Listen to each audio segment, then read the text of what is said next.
everybody, how's it going? It's Matt here today. Going to do another video on Matty P's videos. If you've not subscribed yet, please do so. It'd be awesome. And once I hit that 100 subscriber mark, I will get a brand new replica belt, and we'll do an unboxing. This would be an awesome time. But the thing is, I have not chosen the belt, which one I want yet. So you have to subscribe and tune in to see what belt I get. But today we're going to talk about my action figure, Stone Cold Steve Austin. And plus, we're going to review, my opinion, the top 3 rivalries in wrestling history. And Stone Cold Steve Austin is in 2 of those rivalries itself. So it's going to be fun. It's going to be a good video today. So this is my Stone Cold Steve Austin. I think I got him back in 2012. No, not 2000. 2000. Yeah, 2000. He came with the Big Show. It was a 2-pack. And I don't think he came with a vest, which kind of sucks because Stone Cold Steve Austin, he needs his vest. So if you do have a Stone Cold Steve Austin with a vest, you're doing pretty good. But yeah, I don't really need. Growing up now, I don't really need the vest, but whatever, it's all good. And then at the bottom here, he has a little tattoo, which he does have that in real life. I think it's a tattoo of Texas with like a little bullhorn head here, longhorn head. And then yeah, so he is old. He has some little scuff marks on him, and you can see his arms are getting a little loose.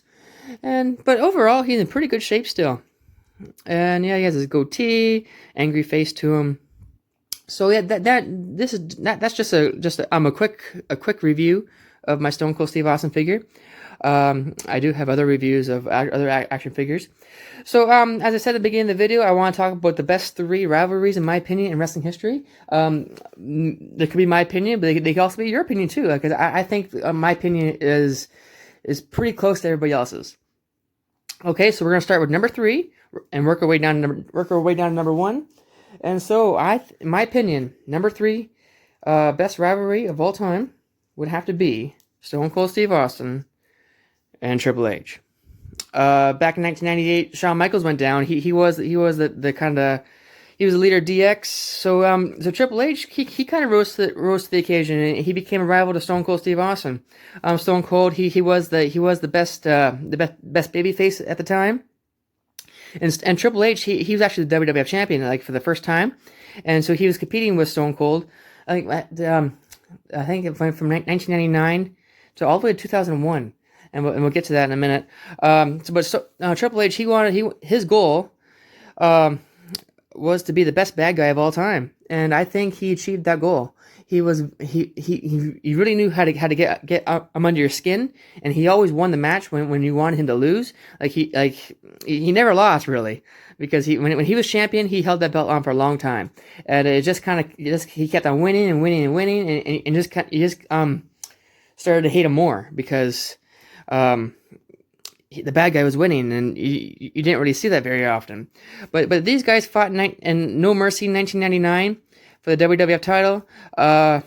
With the help of The Rock, The Rock came in, and he tried to help Stone Cold win, but he accidentally hit Stone Cold in the stomach with a sledgehammer, and then Triple H pinned Stone Cold for the win. And again, they were like, "Oh, Stone Cold was supposed to win that, but Triple H won again." But so that feud kind of continued for next month and into Survivor Series. And this is when Stone Cold Steve Austin is supposed to be a triple threat match between The Rock, Stone Cold, and Triple H. And Stone Cold on that night, that's when he got ran over by the car, and that's when he was out for a year. But really, it was actually a stunt man. It wasn't Stone Cold, but that was just kind of an excuse for Stone Cold to leave for a year, because that's when he had his year-long neck surgery, because when 1997 SummerSlam, Owen Hart dropped him on his head. So finally, 2 years later, he finally getting the proper neck surgery. So Stone Cold was out for a year. And so Stone Cold came back a year later, and he wanted to know who ran over Stone Cold Steve Austin. Triple H was involved, but he had an accomplice. Rikishi, I believe. Rikishi was the one who ran over Stone Cold Steve Austin. And so these guys fought at Survivor Series. They had a big battle. They fought they took part in the 6-man Hell in a Cell match in Armageddon. And then finally, at No Way Out in 2001, they had They had a two out of three falls match with Triple H winning 2 out of 3 falls. He beat him in a street fight, and then in the steel cage one. So it was a pretty good feud. It lasted almost a year and a half because Stone Cold was out for a year, but when he came back, they kind of picked up where they left off, and ultimately Triple H winning this rivalry, getting with most wins over Stone Cold Steve Austin. So that is number 3. And so we're going to take Stone Cold Steve Austin out for a second. And we're going to talk about number 2. And, in my opinion, the best number 2 rivalry of all time is going to be Triple H and The Rock. These guys fought hard too. This is my Rock action figure. There's a video on my channel that I kind of give a review on The Rock.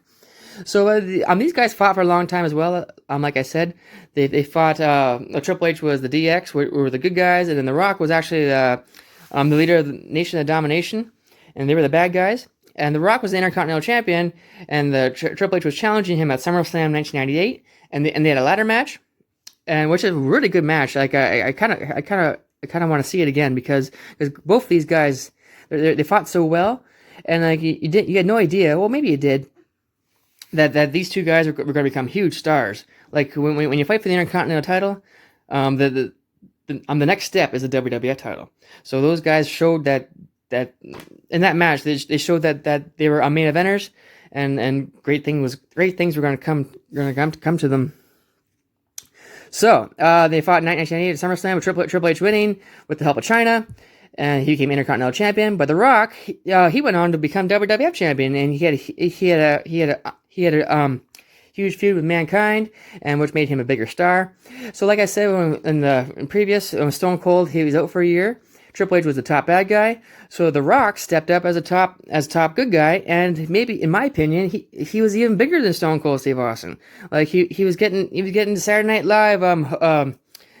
Live shows. He was bringing WWE to the mainstream, and these guys continued to battle. Like Stone Cold was missed. Stone Cold was missed from like 1999 to the late 2000, but Triple H and The Rock really stepped up, and they really how do you say it? Like numbers didn't fall. They only grew because of these guys' rivalry and their hard work and their chemistry together. They fought at WrestleMania in a Fatal 4-Way match with Mick Foley and the Big Show, and these two guys were the last two guys to in that match, with Triple H winning. But then at Backlash, the next month, these two fought again, and with the help of Stone Cold Steve Austin, came around. He helped he helped Triple H win, or he was in The Rock's corner, and he helped The Rock win. He gives a little people's elbow here, and smash.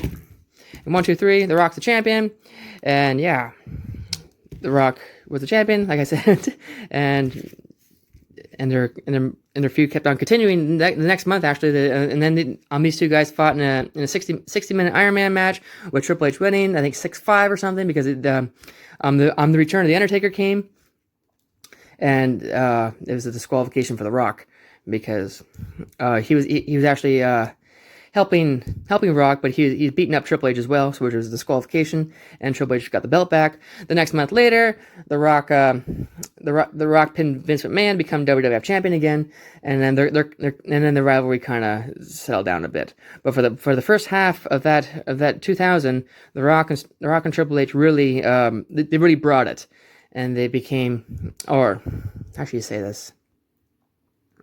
They really raised the stakes, I guess. So, that is my opinion on number 2 rivalry of all time. And we'll take Triple H out. And you probably know what number 1 is. Stone Cold Steve Austin and The Rock. This is the greatest rivalry of all time. These guys don't even have to fight, because they can just talk all day long, and they're just awesome. Like they have such great chemistry. Like for a great rivalry, you gotta have chemistry. You gotta have like two guys have to match. They have to look good together, and that's what these guys do.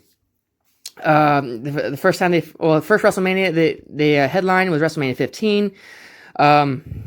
Stone Cold picking up the win. But then for the next 2 years or so, they were kind of fighting in like tag team matches. But the big one was WrestleMania 17. They main evented in Houston, Texas, and WrestleMania 17 is considered the greatest WrestleMania of all time, and with the greatest main event of all time, The Rock and Stone Cold. The Rock lost because Stone Cold Steve Austin turned and became heel and joined up with Vince McMahon, and Austin became champion once again. But then finally, and 2 years later, at WrestleMania 19, Stone Cold came back after his little dispute with WWE. The Rock was back too because he left because he's going to do movies. So they fought one more time at WrestleMania 19 with The Rock finally getting the win over Stone Cold Steve Austin with 3 rock bottoms. And this was actually Stone Cold's last match because he was just getting too injured and he couldn't really handle it that much anymore. And so he thought The Rock deserved one more match with him, and he also deserved to win. So Stone Cold sucked it up a little bit, and he did one more match for The Rock, in which they did the honors of losing, and that's how their rivalry ended. With Stone Cold getting 2 wins and The Rock getting 1 at the last WrestleMania. But these guys can do anything they want. Like there's a segment back in 2001 where they actually sing. They're in the ring and they actually sing together. It's just like these guys, they can do more than just wrestle. They can entertain. All right, so yeah, we're just gonna wrap it up here. So number 1 is Stone Cold and The Rock. We're just gonna recap a little bit. Number 2, Triple H and The Rock, and number 3, in my opinion, is Stone Cold and Triple H. But we almost had. In Survivor Series 1999, when Stone Cold got injured or he got hit by the car, we could have had the greatest triple threat match of all time. We almost had it.